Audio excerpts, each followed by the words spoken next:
positivo, ha sido bueno, ha merecido la pena, a pesar de las dificultades y ha merecido la pena y ha sido positivo, ha sido bueno. El de la UA11, el edificio polivalente, porque ha tenido sus complicaciones, esto empezamos en el 2004 y finalmente se ha conseguido poner en marcha. Ha sido el más complicado porque se ha alargado en el tiempo.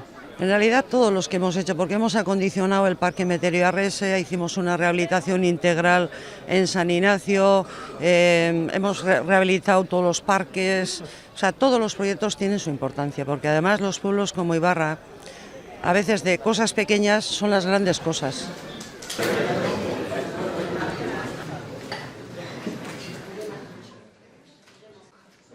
Gaurtik aurrera, zuk izango zara Ibarrako alkate berria, gogoa edukiko duzu, ezta? Gogoa eta ilusioa, behin ja erabakitze ez duen olako zerbaiten sartza, gero nahi ezuna da, aldan emaitzak unena lortu, hauteskundetan, da gero hainonak izan dira, bain lanari heltzeko gokin da ilusioekin ez ni bakarrik, talde guztia, talde gaztea da gaina, eta ilusioa handikin da behin. Orduan, bai ilusioa zuk, baita zure zinegotziak ere, ezta?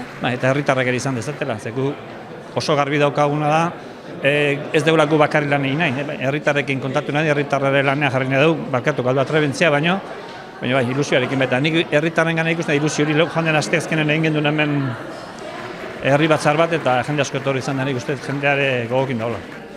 Eta zeintzuk dira lehenengo planak edo lehenengo erabakiak? Lehenbiziko erabakiak, oantiken zehazmet esatea nahiko zaila da, esan daitena da, lehenbiziko ibarra egoera nola daun. Lehenbiziko erabakia, bat filosofia da, udala ireki nahi deula, orduan, printzipioz esan daukau, batzordeak eta osoko bilkurak eta arratsaldean izango dela.